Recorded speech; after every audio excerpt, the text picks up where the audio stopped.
Hello everyone, let's start the solution of concept of physics, part 1, chapter circular motion. Question number 17 कह रहा है a person stands on a spring balance at the equator.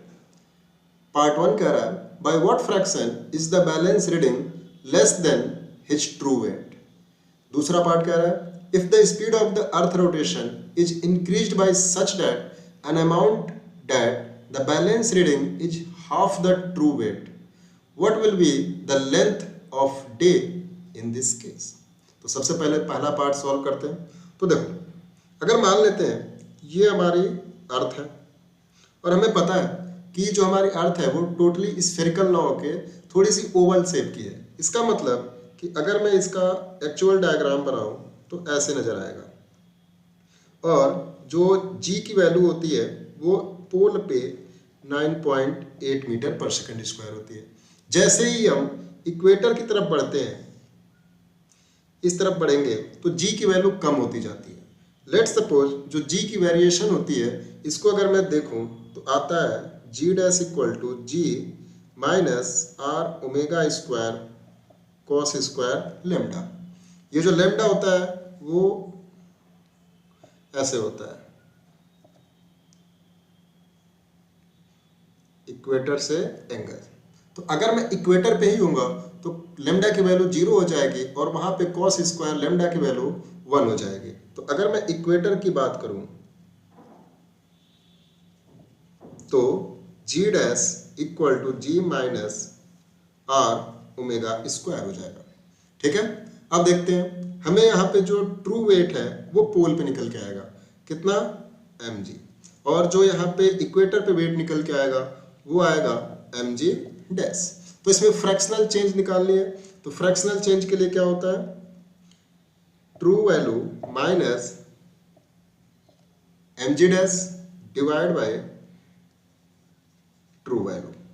तो यहां से देखेंगे तो m से m कैंसिल आउट हो जाएगा और इक्वेशन बन के आएगी g minus g dash divide by g.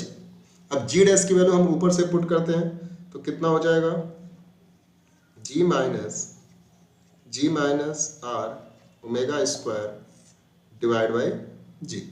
ठीक है, यहाँ से जब इसको सॉल्व करेंगे तो क्या हो जाएगा, ये g से g कैंसिल आउट हो जाएगा, आ जाएगा r omega square divide by g. अब सारी वैल्यू को हम पुट करते हैं तो r की वैल्यू होती है 6.4 इंटू 10 की पावर 6 मीटर और यहाँ पे जो ओमेगा है ये हमारी अर्थ की एंगुलर वेलोसिटी है अपने एक्सिस पे. तो इसको हम कन्वर्ट करेंगे 2 पाई बाई टी. तो हो जाएगा 4 pi square divide by T square और नीचे g है तो g. अब सारी वैल्यू को हम पुट करते हैं. जब सारी वैल्यू को पुट करेंगे तो ये आएगा 6.4 इंटू 10 की पावर 6 इंटू 4 इंटू 3.14 का स्क्वायर डिवाइड बाई जी की वैल्यू है 9.8 मल्टीप्लाइड बाई टी मतलब time period of the earth rotation. तो हमारी अर्थ जो है वो अपने एक्सिस पे 24 घंटे में रोटेट करती है. तो 24 और 24 घंटे में कितने सेकंड होते हैं, एक घंटे में 3600. तो 24 में 24 इंटू 3600 सेकेंड. इसको जब हम सॉल्व करेंगे तो इसकी पूरी वैल्यू जो आती है वो आती है 3.5 इंटू 10 की पावर -3. तो इतना फ्रैक्शनल चेंज होगा उस पर्सन के वेट में.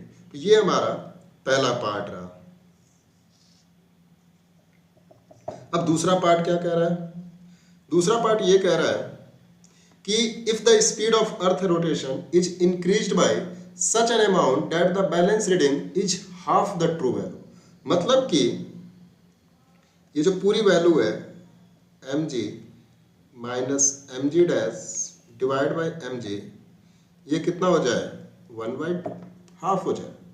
ठीक है, तो अब अगर मैं इसको सॉल्व करूंगा तो फिर ये m से m कैंसिल आउट हो जाएगा. g माइनस जी डैश की वैल्यू फुल पुट करते हैं तो r g minus are omega square divide by g equal to 1/2. अब देखेंगे तो g से g फिर कैंसिल और ये हो जाएगा r ओमेगा स्क्वायर और g को इधर लेके आएंगे तो g/2.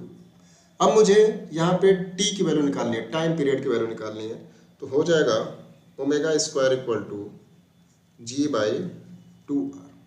और ओमेगा को मैं कैसे लिखूंगा, 2 पाई बाई टी का square equal to g by 2r।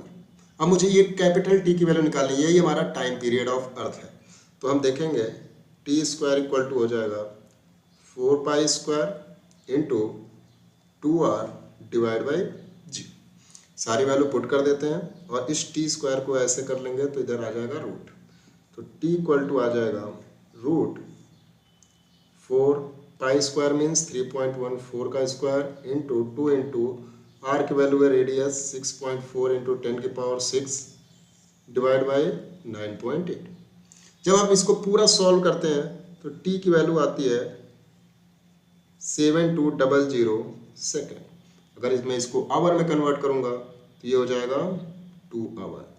मतलब कि अगर मुझे रियल वेट से हाफ वेट फील करना है तब जो हमारी अर्थ होगी उसका टाइम पीरियड बदल के हो जाएगा 24 घंटे से 2 घंटे।